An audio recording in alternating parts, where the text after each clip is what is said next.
So how do you turn a cheesecake into a cinnamon roll? I didn't want a weak cinnamon flavored cheesecake. I wanted something super indulgent, lots of cinnamon and sugar without being too sweet. I wanted that cinnamon swirl on top so it looked like a cinnamon roll, and I wanted that vanilla glaze without it being overbearing. It took a while, but we checked all of the boxes. So go ahead, get your oven preheated to 325 degrees Fahrenheit.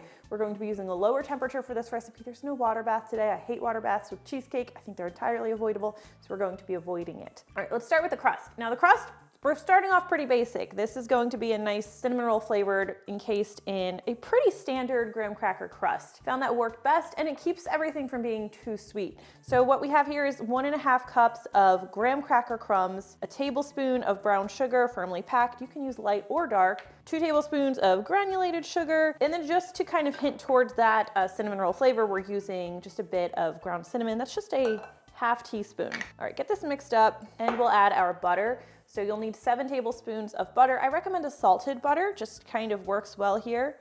Pour that in. Of course, we don't want to leave any butter behind. You don't want your butter to be super hot, but it should be nice and melted. I just use a fork to kind of toss this together and make sure we get all of those dry ingredients moistened. It's really important, so it's easy to work with in the next step. Okay, we're making this in a standard 9-inch springform pan.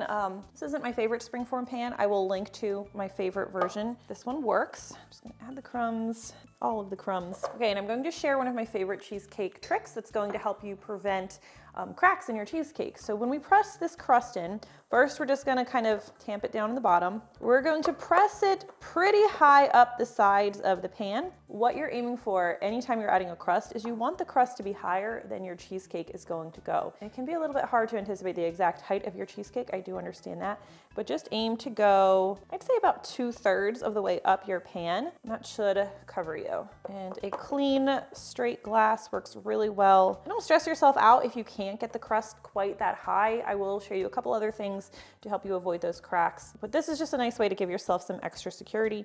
This applies to all cheesecake recipes. All right, this is looking pretty decent, so we're just going to slide this out of the way. You don't need to pre-bake it. Pretty standard graham cracker crust.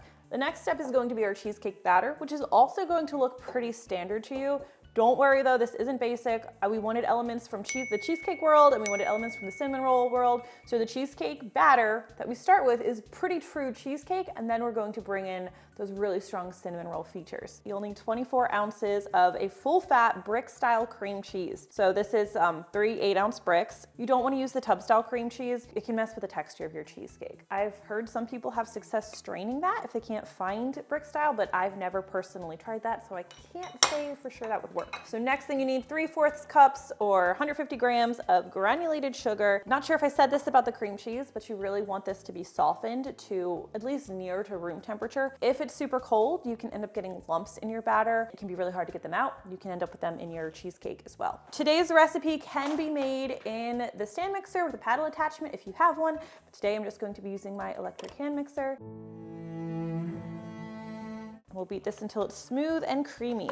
Another thing with cheesecake, you don't want to go crazy with the beating. You want to kind of keep the speed a little bit lower because you don't want to incorporate a whole bunch of air in there. A lot of air can make a cheesecake that puffs and sinks and cracks. You need things well incorporated, but don't go crazy. Once you feel like you have everything nicely combined, take a pause, use your spatula, and scrape the sides and bottom of the bowl. Make sure there are no lumps remaining. And this is especially important if you're using a stand mixer, because if you're using like one of those metal bowls, there's like usually a divot at the bottom, and it's very easy for cream cheese to get stuck down there. So let's just take a look. This looks nice and smooth when I smear it with my spatula. So we're ready for our next ingredient, which is 1/2 cup of sour cream. This is a full fat sour cream. Sour cream is so important to a cheesecake. Some recipes will use heavy cream. I think sour cream is going to really lean into the tangy flavors of the cheesecake, whereas heavy cream can be more likely to make your cheesecake puff up a little bit because of how liquidy it is. So I pretty much never make a cheesecake without sour cream. Let's go ahead and stir this in, just low speed. Oh, and this is also a good time to add your vanilla extract and your salt. We're just doing 1 teaspoon of vanilla extract. I did a couple versions with more, but keeping this from being too sweet with all of the cinnamon and sugar we're going to be adding, it was quite a balance. And then a little bit of salt is also going to help balance the sweetness. It's just 1/4 teaspoon of table salt. Sprinkle that in, and then we'll just continue to mix everything together. I always say low speed, and low speed is right, but I'm like the most impatient baker, so I always like find myself just cranking up that speed. Don't do that. I want to make sure this is well combined before we move on to our next step. Okay, so eggs. This is the easiest place to go wrong with this recipe, is adding the eggs. So we need 3 eggs for this recipe. You want large eggs, and ideally they should be room temperature or the same temperature as your cream cheese, because that's going to help them incorporate really well. I don't know why I'm grabbing all of them. I'm only adding one at a time. So we'll crack the eggs into a separate bowl. We're just going to, ooh, my decorative cinnamon sticks. We're just going to lightly beat this egg because we want to give it a head start before we add it to our batter. So we add the eggs one at a time, and we stir on low speed after each addition until it's just combined. With the eggs, if you stir too quickly or too aggressively, this is another opportunity to really beat in a lot of air, which you don't want to do. I'm gonna be a little mindful here, not just mindlessly beat in air. So you want to stir just until the eggs are incorporated, and then you want to stop. This is mostly incorporated, so let's go to egg number 2. And again, with it being the same temperature as the cream cheese, that is going to also help it combine really well. Cold eggs and warmer cream cheese can they're not gonna gel as nicely. You don't wanna shock the batter and cause any lumps. Most of the time when you're baking, ingredients should really all be the same temperature. Egg number 2 and egg number 3. So once I feel like I have that 3rd egg well incorporated, I'm just going to pause, scrape the sides and bottom of the bowl. While you don't want to overmix, it's very important that you mix well enough and the batter is nice and smooth and uniform, otherwise you'll have lumps. I actually have a few on the bottom here, so let me just mix those in and I'll give it one more quick stir. Okay, this looks pretty beautiful. Let's take a look. Silky smooth.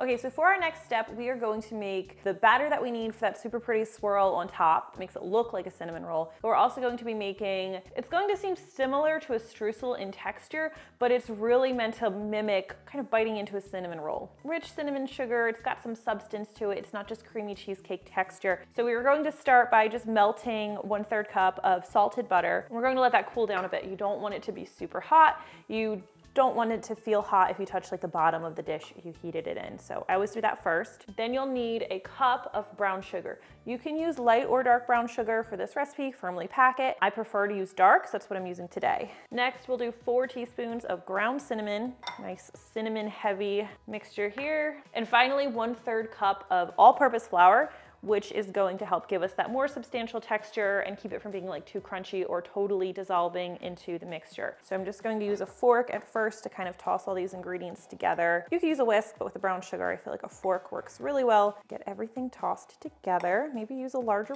bowl. Okay, if your butter is not too hot, very important, you can go ahead and add this now. Spatula. Don't waste butter. Okay, go ahead and stir everything together. And I don't like to use a spatula or a mixer. I kind of want to toss it together like I'm making a streusel because I want this to ultimately be kind of crumbly. If yours does become a little pasty, it's not a big deal. You can break it up a bit, but this is just going to make it easier to work with if you're a little more intentional at this stage. So what you want here is to make sure that all of the dry ingredients, like any of the flour, or even any sugar, they're all moistened. I think that looks pretty good. So this is our stand-in for the cinnamon roll. It's going to go mixed in the middle of the cheesecake, kind of like biting into a cinnamon roll while you're eating cheesecake. But this is not going to work to give us that swirl that we want on top, or at least I want. If you don't care about the swirl, you can skip this step. You can do the streusel and layer it in 2 parts in the cheesecake. I really wanted that swirl. So what we're going to do is we're going to take like a 1/2 cup, lightly packed, did measure it, it's 135 grams. And we're going to put this in a separate bowl, put this larger bit aside for a moment. Bring back our cheesecake batter, and we're going to make this swirlable. I want it to be pipeable so I can pipe it on top of the cheesecake. We're going to start with 2 tablespoons of cheesecake batter. If 2 isn't enough, you can go up to 3. I always start with 2. And we're just going to stir this until it's smooth. You don't want to go overboard. If you add too much, it can kind of ruin the swirl effect because it'll be really loose and it'll spread more in the oven and when you're piping it. Now here it's very important you press out any lumps. I'm mixing it a little awkwardly. I just want to make sure that you can see what's going on. I think that's the whole reason I do these videos. Just add a smidge more cheesecake batter, stir that in. So the important thing is that it's pipeable. All right, this looks pretty good. I am going to be piping this using, what is this? The Ateco 804 tip. It's a nice, not too large open tip. You can really use whatever you have on hand. You can even take a Ziploc bag and snip the corner and use that. But using a piping bag is pretty essential for getting that swirl. We'll drop this in the bag. All right, here's where everything comes together. So grab our springform pan with our crust. We're going to layer about half of our cheesecake batter into the pan. Actually, I should say a little more than half. The crumble can kind of sink a bit. So I like to give it a little bit more of a buffer before it hits the crust. I'm also terrible at eyeballing this. Push this into a nice even layer. Next, we have a nice bit of streusel crumble here. I'm going to use all of this in this layer. It's going to seem like a lot. I kind of wanted a nice blanket layer, so you're getting some of this in every bite. This is where that cinnamon roll texture is really coming into play. And while I'm doing this, I'm going to also be pressing some pieces together because yeah, you want that smaller crumble, but those larger pieces are going to be a lot more discernible and it's going to give you more of that feel like you're biting into a cinnamon roll. The smaller, sandier pieces are more likely to kind of just dissolve in the batter. We want some significant pieces. I'm going to make the next layer a little easier for myself by gently pressing this in. Now the rest of our cheesecake, we're going to put it in an even layer. I find it works nicely to kind of just dollop it over top. Don't just like pour it all in the middle and then try to spread it out. It'll make your life more difficult. And then I find just using the back of a spoon to kind of nudge it into a nice even layer works really well. Just don't touch your crust or you'll have a little incident like I did there. Swirl time, we're just going to pipe a nice swirl on top. I always get nervous for this part.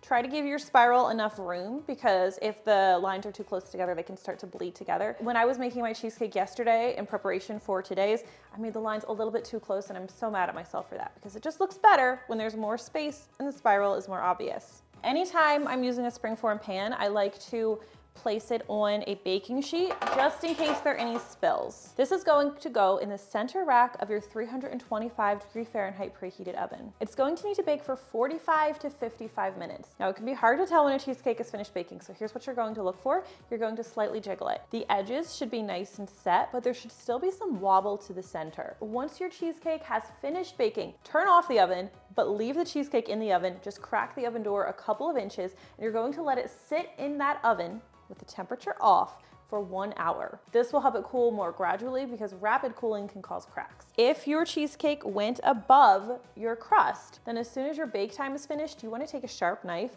and just kind of run it alongside to separate that cheesecake from the pan. That's going to prevent the tension that can cause cracks while the cheesecake cools. So do this after the bake time, right after you turn off your oven. After that additional hour in the oven, I usually like to let it sit at room temperature for another hour or at least another 30 minutes before I pop it in the fridge, just because I really do want to let it cool gradually. Don't leave it in the springform pan when you're storing it. You can cover it if you'd like, and you're going to need to let it chill for at least 6 hours. So this is a cheesecake I prepared yesterday, and again, I'm a little bit mad at myself because I piped my swirls a little bit too close. So it could be prettier. The one we just made will be a little bit prettier, but it still looks swirly, and the border's going to get covered up anyway. Right now, just with the cheesecake as it is, we have a pretty nice balance of cheesecake and cinnamon roll. However, there was one thing that we added that really put this over the top and made everyone think, wow, it tastes just like a cinnamon roll. That was a vanilla glaze. This is very easy to make. You need 1/2 cup of powdered sugar. We're going to add just a tiny bit of vanilla extract. I do 1/8 teaspoon,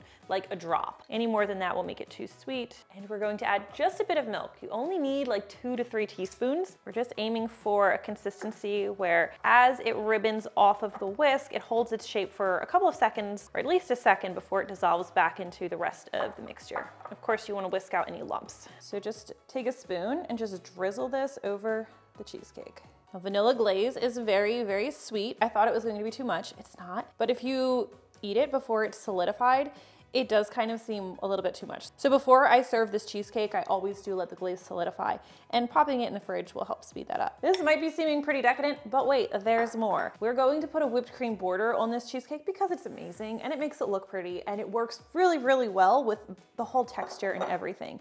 So really quickly, we're gonna whip up some homemade whipped cream. You need 3/4 cup of cold, heavy cream, add 1/4 cup of powdered sugar, and just 1/2 teaspoon of vanilla extract. And this is so much better tasting than store-bought whipped cream. I love homemade whipped cream. Very easy to make. You just need an electric mixer. Start stirring on low speed and then gradually increase this to high. We're just going to beat it until we have stiff peaks. So here you go, thick, fluffy, voluminous. We're going to pop this in a piping bag. I'm using the Ateco 846 tip. It's one of my favorites. Any closed star tip works pretty well here. And we'll just pipe a pretty border.